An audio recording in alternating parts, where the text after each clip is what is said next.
नमस्कार दोस्तों, मैं सागर स्वागत करता हूं आप सभी का मेरे YouTube channel exams for life में। जैसे कि मैंने आपको अपनी पहली वीडियो में बताया था कि मैं लेकर के आने वाला हूं दो classes UP triple S C की, कुछ जो 8000 भर्तियां आ रही हैं उनको लेकर के।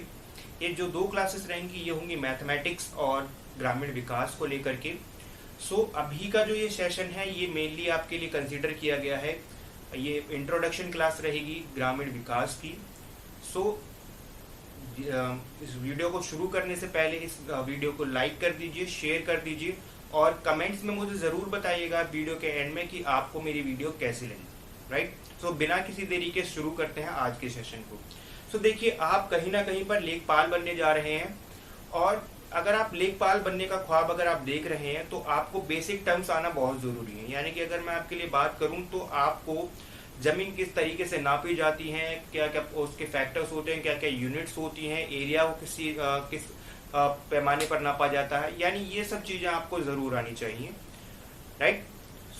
देखिए, मैंने आपके लिए ये कुछ चीज़ें पहले से ही लिख रखी हैं, ये क्योंकि ये प्री डिफाइंड है और इसमें यानी कोई चेंजेस नहीं है और इसमें कोई यानी ज़्यादातर चीज़ें आप पहले से ही जानते हैं।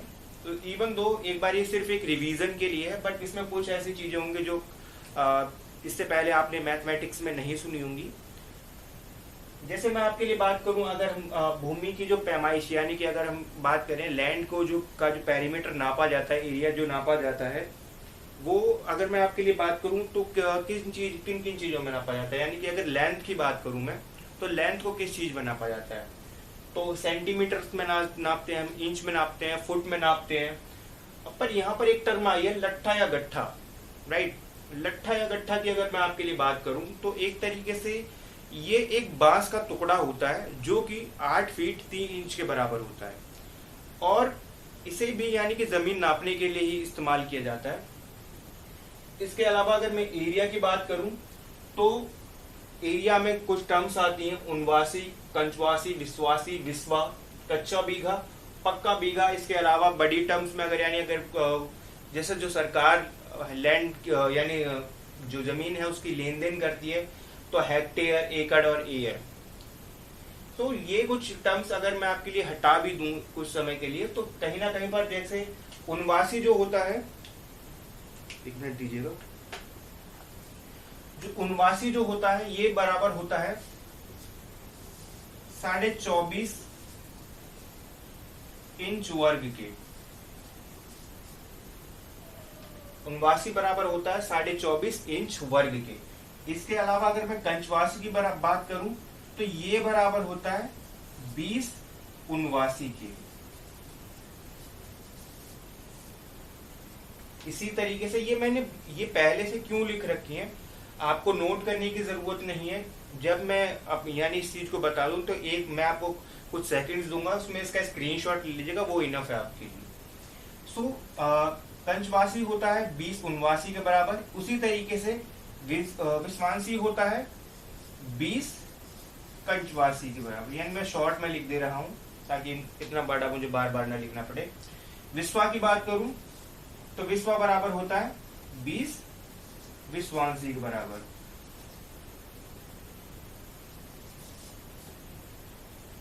फिर अगर मैं बात करूं कच्चे बीघे की तो कच्चा बीघा जो होता है वो लगभग होता है 1008 वर्ग गज के बराबर, या फिर दूसरे टर्म्स में अगर मैं आपके लिए बात करूं तो ये लगभग होता है 843 वर्ग मीटर के बराबर। राइट।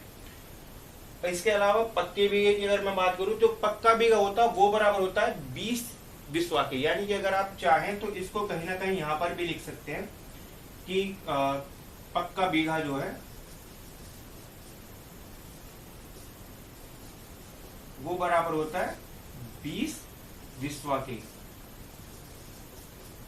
शायद ये हो सकता है कैमरे में ना आ रहा हो, बट मेरी वर्डिंग्स पर जाइएगा यार। और इसके अलावा अगर मैं आपके लिए बात करूं तो देखिए, हम ये जो कुछ छोटी छोटी टर्म्स हैं जो हमने बचपन से हम पढ़ते आ रहे हैं, जैसे कि अगर मैं बात करूं, शायद कुछ लोगों को ना पता हो कि 1 गज बराबर होता है 3 फीट के। यानी 3 फुट या फीट एक बात एक ही है। 1 गज बराबर होता है 3 फीट के। 1 फीट बराबर होता है 12 इंच के। ये बेसिक टर्म है, ये आपको याद होना बहुत जरूरी है। एक गज बराबर है 3 फीट के, 1 फीट बराबर है 12 इंच के, और 1 इंच बराबर है 2.54 सेंटीमीटर के, राइट। तो अगर मैं बात करूं जैसे कि अगर 1 गज बराबर है 3 फीट के और 1 फीट में 12 इंच आ रही है, तो जाहिर सी बात है ये तो आप कैलकुलेशंस भी कर सकते हैं अगर आपको ये 3 टर्म पता है। तो बाकी की जो ये नीचे कैलकुलेशन लिखी हुई है वो एज इट इज आप यानी कि निकाल सकते हैं कि 1 गज बराबर हो जाएगा 36 इंच के, जो कि बराबर हो जाएगा 91.44 सेंटीमीटर के।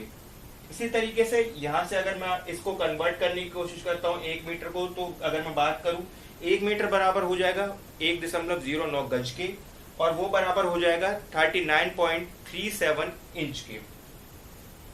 एक बार इसका स्क्रीनशॉट ले लीजिए प्लीज।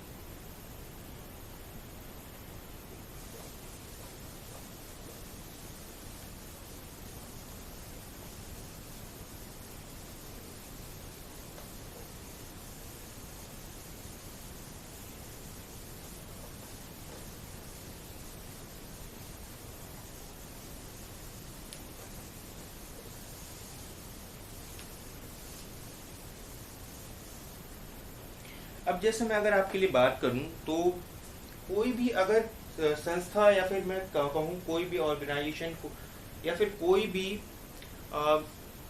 एक तरीके से प्रोसेस अगर चलाई जाती है तो उसमें कहीं ना कहीं पर काफी सारे लोग इन्वॉल्व होते हैं, राइट। यानी अगर कोई योजना भी चलाई जा रही है तो जैसे सरकार ने योजना को लॉन्च किया, उस सरकार फिर उसके डिपार्टमेंट्स क्रिएट करती है। डिपार्टमेंट्स के अंदर कुछ लोग होते हैं, कुछ अधिकारी होते हैं, कुछ उच्च अधिकारी होते हैं, देन उसके बाद में उनके सहायक होते हैं, उन सहायक के साथ में उच्च सहायक भी होते हैं।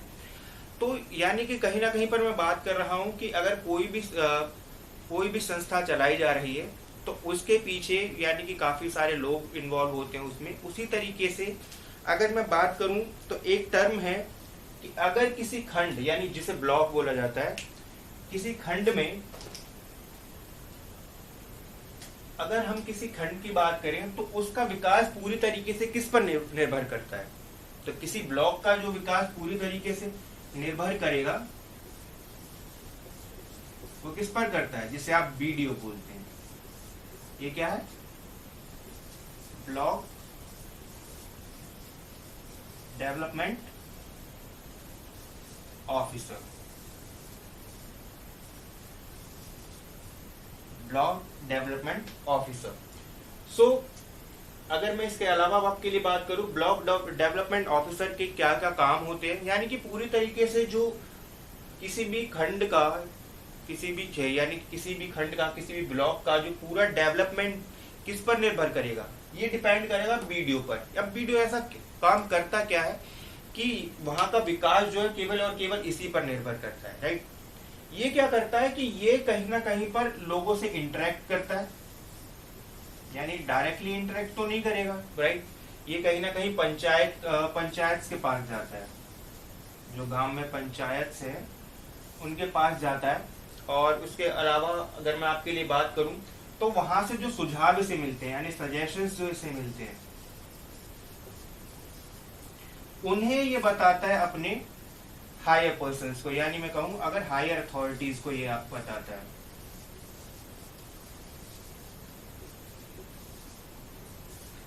यानी कि कहीं ना कहीं पर जो विकास करने का काम है उसके रिगार्डिंग वीडियो का काम करता है। ये पंचायत से इंटरेक्ट करता है, गांव की जो पंचायत होती है उनसे इंटरेक्ट करता है, और वहां से जो सजेशंस उसे मिलते हैं उसके रिगार्डिंग हायर अथॉरिटीज को उसके रिगार्डिंग बताता है। साथ ही साथ इसके अलावा क्या करता है वीडियो, अब जो इसके हेल्पर्स है, राइट, यहाँ पर अगर मैं इसके हेल्प यानी कि जो इसकी सहायता कर रहे हैं, जो इसके सहायक है, उनका फीडबैक उन्हें शेयर करता है,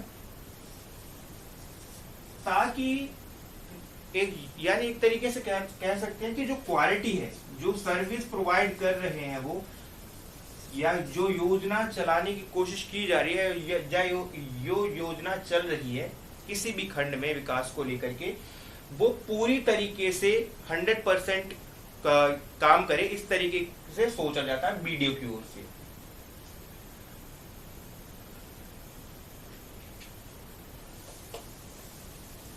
यानी सिर्फ ये एक ओवरव्यू है बीडीओ को लेकर के। और देखिए ये कहीं ना कहीं पर डायरेक्ट जो ये वीडियो है, ये जो वीडियो है ये कहीं ना कहीं डायरेक्टली इंटरेक्टेड होता है, यानी प्रत्यक्ष रूप से इंटरेक्ट करता है किसके साथ में, पीपल ऑफ ब्लॉक। यानी जो ब्लॉक के जो लोग हैं उनके साथ में इसका डायरेक्टली इंटरेक्शन होता है, और ये उन्हीं के द्वारा कंट्रोल भी, एक तरीके से कह सकते हैं नियंत्रण, कह सकते हैं कि कहीं ना कहीं पर उनके जो सजेशंस हैं, सो नियंत्रण भी एक तरीके से कह सकते हैं कि ये इनके ही नियंत्रण में रहता है। बट समहाउ ये बात किसकी मानेगा, अपनी हाई अथॉरिटीज की।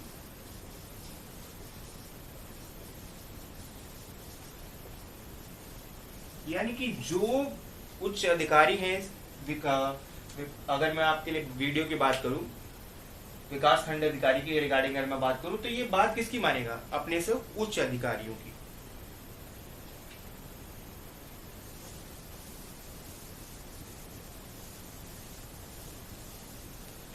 फिर बात कर लेते हैं लेखपाल के रिगार्डिंग, राइट, कि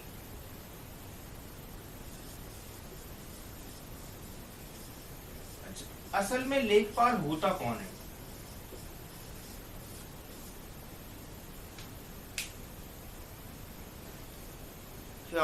पहले ऐसा होता था कि एक गांव के विकास का जिम्मा एक व्यक्ति के हाथ में दे दिया जाता था, और वो व्यक्ति गांव के विकास को लेकर के काम करता था।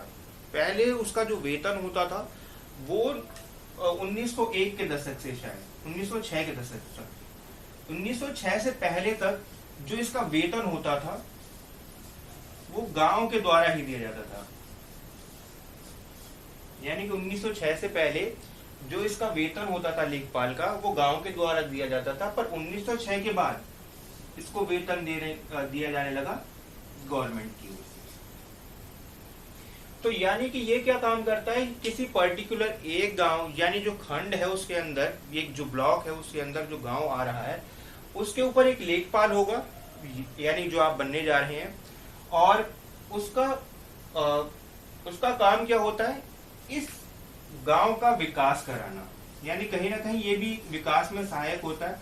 बाकी इसका काम केवल और केवल ये नहीं है कि ये आपसे ये केवल और केवल आपको आपकी जमीन को नापे, आपके लिए खतरा और खतौनी बनाता रहे, खसरा और खतौनी बनाता रहे, माफ कीजिएगा।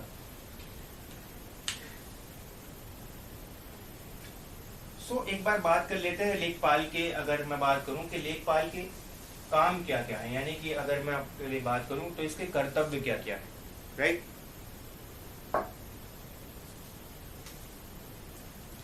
तो कहीं ना कहीं पर बात करें तो ये लैंड रिकॉर्ड्स रखेगा आपका, लेखपाल जो है वो लैंड रिकॉर्ड्स रखते हैं, है ना। यानी कि किसी किसान के पास में कितनी भूमि है, ये सब चीज उनके पास में लेखा जोखा होता है उस गांव का।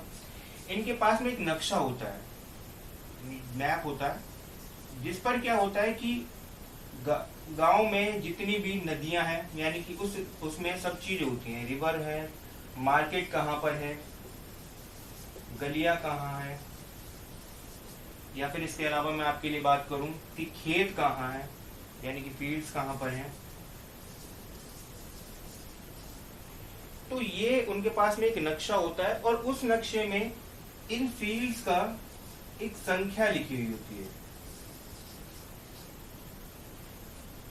इनकी एक संख्या, यानी कि हर खेत की अपनी एक संख्या निर्धारित की जाती है, और उसी संख्या के द्वारा खेत का पता लगाया जाता है।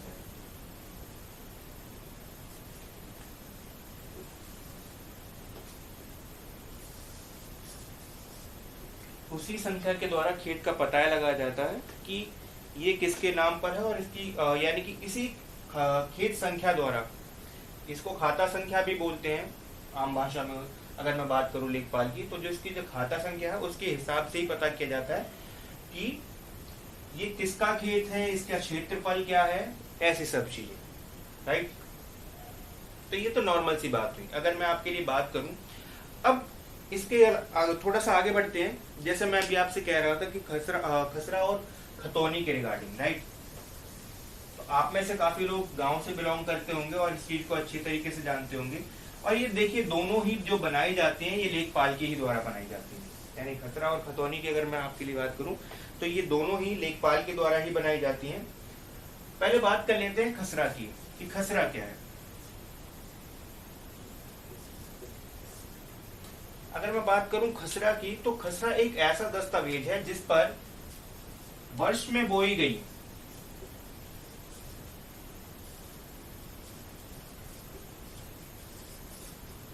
भूमि पर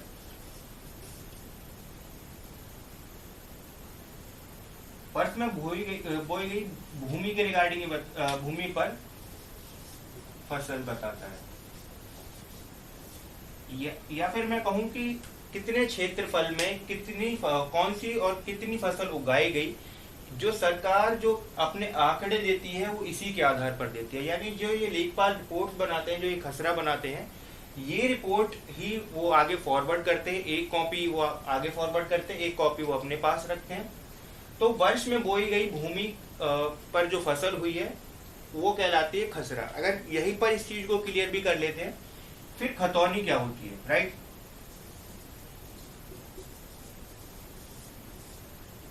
अब खतौनी देखिए, ये क्या है, ये हर वर्ष बनेगी। ये जो है ये 1 साल के लिए वैलिड होती है, ये 1 वर्ष के लिए होती है। अगर मैं बात करूं खतौनी की, तो खतौनी जो है ये 6 वर्ष के लिए वैलिड होती है, यानी 6 वर्ष के लिए होती है। और खतौनी क्या है, ये तो सिर्फ फसल बता रही थी, राइट। ये क्या करेगी, ये कहीं ना कहीं पर उसका रिलेशन बताएगी। मैं इसको समझाऊंगा कि ये क्या है एग्जैक्टली। ये कहीं ना कहीं मैं बायलिंगुअल चल रहा हूं। रिलेशन बताएगी, उसके मेंबर्स को बताएगी, यानी ये सब चीजें, उसका एरिया बताएगी। यानी कि जो खतौनी है, अगर मैं उसके लिए बात करूं, तो खतौनी क्या करती है, ये जमीन किसकी है वो बताएगी। अब उसमें कौन कौन हिस्सेदार हैं ये बताएगी, और उसका कितना क्षेत्रफल है ये बताएगी, राइट।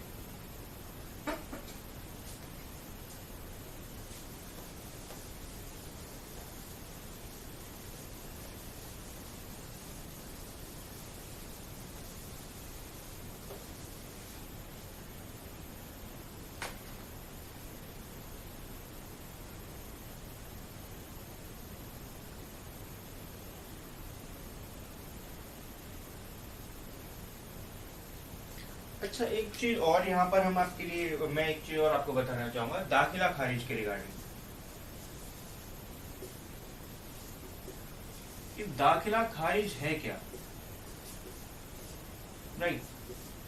ये टर्म्स हैं, मैं आपको सिर्फ ये इंट्रोडक्शन क्लास है तो उसके रिगार्डिंग मैं आपको बता रहा हूँ। इवन दो ये जो सवाल मैं आपसे कर रहा हूँ, एक अलग से मैं आपके लिए हर संडे को एक सेशन आपके लिए रखा करूंगा, जिसमें मैं आपको एमसीक्यूज कराया करूंगा, जिससे कि आपकी प्रैक्टिस हो पाए। और हर, यानी कि जैसे जैसे मैं आपके लिए एक एक सप्ताह बाद में मैं आपको जो एमसीक्यूज प्रोवाइड करूंगा, वो जो पिछली जो मेरी 6 क्लासेस रही हैं उनके आधार पर रहेंगी। सो बात करते हैं दाखिला खारिज क्या है, राइट। देखिए, दाखिला खारिज का मतलब क्या है कि आपने देखा होगा कि काफी सारे लोग ऐसा क्या करते हैं कि अपना घर जो है वो खेत में बना लेते हैं। तो यानी कि क्या हो रहा है कि जो जमीन थी, उपजाऊ जमीन जो थी,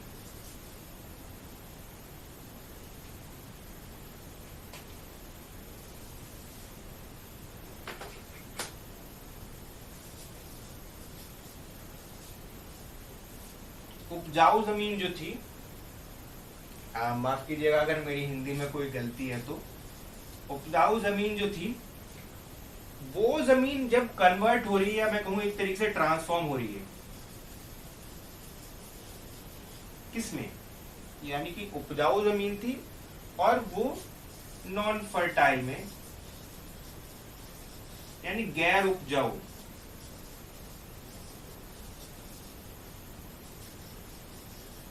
अगर वो गैर उपजाऊ जमीन में कन्वर्ट हो रही है तो इसी को क्या कहते हैं, दाखिला खारिज। यानी ऐसा करने के लिए भी हमें पहले अनुमति लेनी होती है, किसकी, लेखपाल की।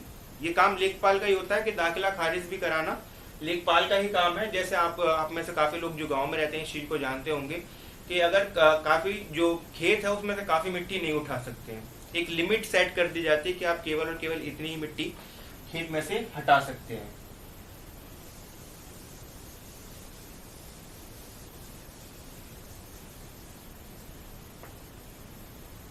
देन उसके बाद बात करते हैं चकबंदी की। ये देखिए चकबंदी क्या है।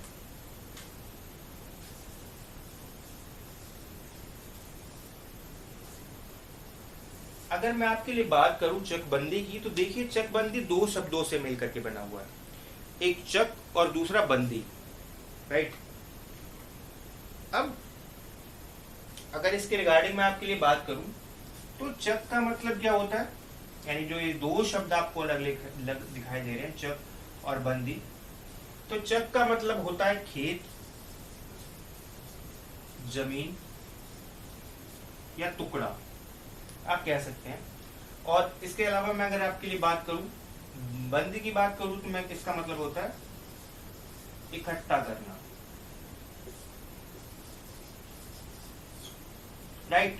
यानी कि चकबंदी का मतलब क्या है कि असल में होता क्या है, ये लेखपाल ये आपके लिए करता है कि लेखपाल आप यानी जो किसान होते हैं, जैसे कि मानिए एक किसान है और ये कोई एक जमीन है, यानी यहाँ एक मान लीजिए ये एक जमीन है, अब उसके पास में क्या है, वो यहाँ पर कुछ बस्तियां हैं मान लीजिए एग्जाम्पल के लिए। अब एक किसान है जो जिसका घर यहाँ पर है और उसका एक खेत यहाँ पर है, एक यहाँ पर है, यानी कि और एक खेत यहाँ पर है और एक खेत यहाँ पर है। तो चकबंदी क्या है, यानी कि क्या चकबंदी में क्या होगा कि ये जो चारों खेत हैं उसके, वो खेत यानी कि एक तरीके से कह सकते हैं कि एक्सचेंज करके किसी को दूसरे व्यक्ति को दे करके, ये एक सतत प्रक्रिया है। यानी कि अगर मैं आपके लिए बात करूं तो एक ही जगह पर दे दी जाए, यानी जो ये पूरा एरिया उसका एक जो उसका पूरा एरिया था, जितना उसका खेत था, जैसे यहाँ पर इन सबको मिलाकर ये 1 बीघा, ये 1 बीघा, ये 1 बीघा और ये 1 बीघा, तो ये पूरी जमीन 4 बीघा उसे दे दी गई। तो यही कहलाती चकबंदी। जैसे कि आपने देखा होगा आजकल घर घर में लड़ाई हो जाती है इस चीज को लेकर के, प्लॉटिंग को लेकर के। तो जैसे ये एक नक्शा है जिस पर क्या है कि ये छोटे भाई के हिस्से में आ रही है, ये बीच वाले भाई के हिस्से में आ रही है और ये बड़े भाई के हिस्से में आ रही है। तो बट छोटे वाले भाई ने क्या काम करा कि इस पूरे वो छोटे भाई मुझसे इनसे कह रहा है कि मुझे ये जमीन दे दी। वो डिमांड कर रहा है कि उसे ये जमीन दे दी जाए, XYZ जो भी रीजन है। तो उसी हिसाब से लेखपाल को बुलाया जाता है, जिसे लेखपाल को पहले पटवारी के नाम से भी जानते थे। सो अब ये जमीन जो वो मांग रहा है, इसके बदले में जो उसकी ये हिस्से की जो जमीन है, ये किसको दी जाएगी, जो बीच वाला भाई और जो बड़ा भाई है, राइट। तो यही चकबंदी होती है। यानी कि ये सिर्फ एक एग्जाम्पल मैंने आपके लिए लिया है सेट करने के लिए कि चकबंदी क्या होती है।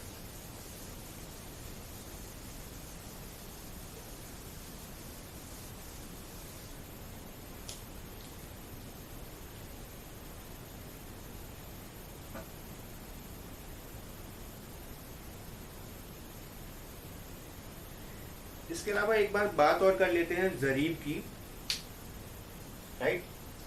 अब देखिए जरीब क्या है, यानी कि जो खेत वगैरह जो नापे जाते हैं ना, इवन दो अभी मैंने जैसे कि मैंने आपको बताया था अपनी मैथमेटिक्स की वीडियो में कि मैं आपके लिए कहीं ना कहीं पर इस वीडियो को इंटरेक्ट बनाने वाला हूँ, और मैं देखिए कोशिश करने वाला हूँ कि कहीं ना कहीं पर मैं आपके लिए लाइव क्लासेस आपको प्रोवाइड कर सकूँ। बट समहाउ जो भी इंटरनेट कनेक्टिविटी का जो बहुत इशू जो है, जिसके चलते हुए मैं आपके लिए लाइव नहीं आ पा रहा हूँ।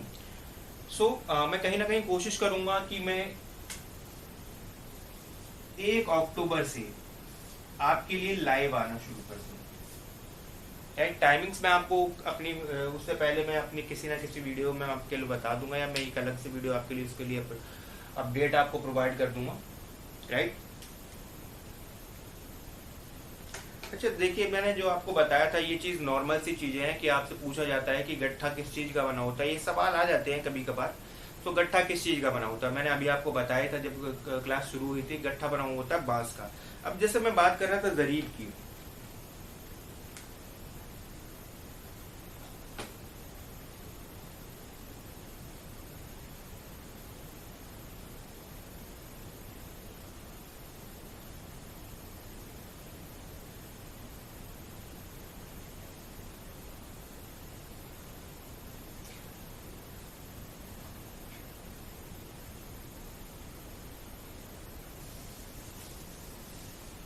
देखिए होता क्या है कि जो जरीब होती है ये एक तरीके से एक तरीके का इंस्ट्रूमेंट है जो कि लेखपालों के द्वारा इस्तेमाल किया जाता है जमीन को नापने के लिए। यानी कि कुछ कुछ कड़ियां होती हैं जो कि आपस में बंधी हुई होती हैं, और वो उनके बीच में कुछ एक तरीके से कह सकते हैं कि एक कनेक्टर लगा होता है, राइट। एक कनेक्टर होता है जो कि उसे छोटा या बड़ा करने के काम आता है। कि यानी कि जैसे आपने चेन, साइकिल की चेन देखी होगी, उसके बीच में अगर मैं आपके लिए बात करूं तो कुछ कड़ियां आपस में जुड़ी होती हैं। तो अगर आपको साइकिल की चेन छोटी या बड़ी करनी है तो सिर्फ आप एक कड़ी को निकाल देते हैं, या उसको वो एक कनेक्टर के रूप में आप कह सकते हैं। उसको आप एक कनेक्टर के रूप में ले सकते हैं कि कनेक्टर क्या करता है कि कहीं ना कहीं पर जो कड़ियां आपस में जुड़ी हुई थी, राइट, उनको आपस में जो कड़ियां थी उनको आपस में जोड़े रखता है। अगर उसे छोटा या बड़ा करना है तो उसका काम कौन करेगा, वो कनेक्टर ही करता है, राइट। सो कहीं ना मैं इस सेशन को यहीं पर एंड कर रहा हूं। मेक श्योर कि आप मुझे अपना कमेंट सेशन में जरूर बताएं कि आपको मेरी वीडियो कैसी लगी, और मैं कहीं ना कहीं पर कोशिश करूंगा, जैसे मैंने आपको बताया कि मैं अपनी वीडियो को और इंटरेक्टिव बना सकूं और अट्रैक्टिव बना सकूं। पीडीएफ का इस्तेमाल करके, पावर पॉइंट्स का इस्तेमाल करके कहीं ना कहीं पर मैं आपको ये सब चीज़ें आपके लिए प्रोवाइड करूं, ताकि कहीं ना कहीं पर आपको भी अच्छा लगे। मैं पीडीएफ आपको प्रोवाइड करूं, कुछ डेली क्वेश्चंस आपके लिए प्रोवाइड किए जाएं। सो ये सब कुछ। Thank you so much. Wishing you health हमेशा।